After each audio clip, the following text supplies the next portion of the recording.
Bonjour et bienvenue sur DigiSchool, je suis Séverine Mazia, votre professeure de français, et aujourd'hui je vais vous parler de conjugaison et du présent de l'indicatif. Et nous allons voir en particulier les verbes du premier groupe.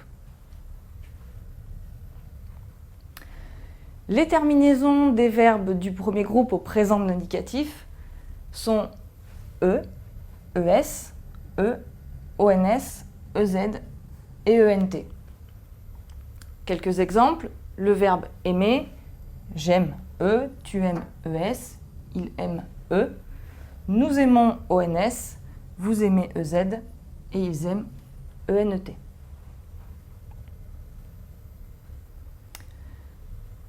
Certains verbes du premier groupe ont malgré tout quelques particularités orthographiques. Par exemple, les verbes qui se terminent en gué. On va avoir le U devant le on de ONS avec nous qui va rester. Celui du radical va rester.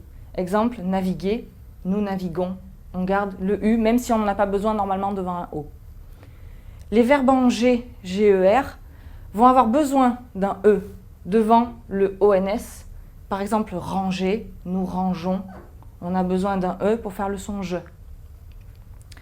Les verbes en CER vont avoir besoin d'une cédille devant le on, avec nous toujours. Placer, nous plaçons. Si on ne met pas la cédille, ça fait nous plaquons.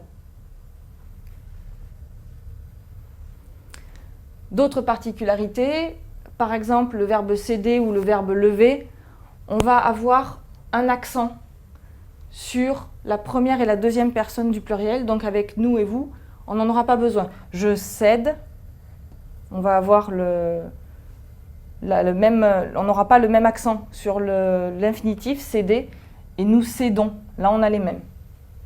Le verbe lever, il n'y a pas d'accent à l'infinitif, on va en avoir un, je lève, tu lèves, il lève sur les trois premières personnes, on n'en aura pas avec nous et vous.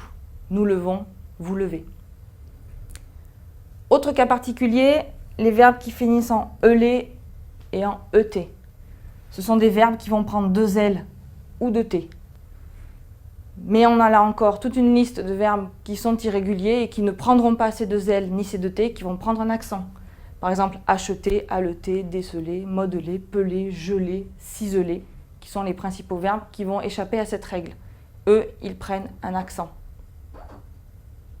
Exemple, le verbe appeler, donc, j'appelle, tu appelles, il appelle, on aura les deux L. En revanche, geler, il gèle, on n'aura pas les deux L, on aura l'accent.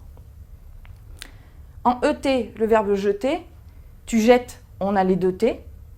En revanche, acheter,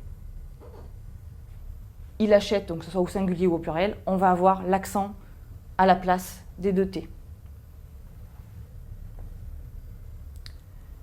Particularité aussi avec les verbes qui se terminent en YER, puisque le Y devient I devant le E qui termine la conjugaison.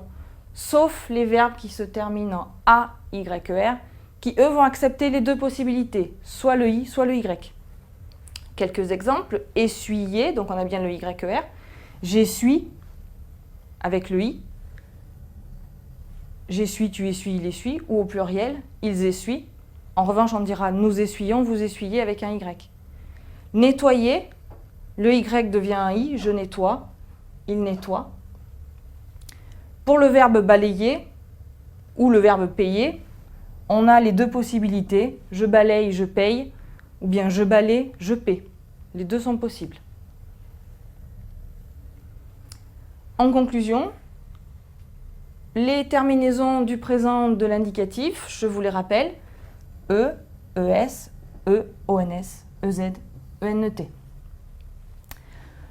Voilà pour ce qui concerne le premier groupe du présent de l'indicatif. Vous pouvez également consulter l'autre vidéo qui parle du deuxième et du troisième groupe du présent de l'indicatif avec DigiSchool. À bientôt.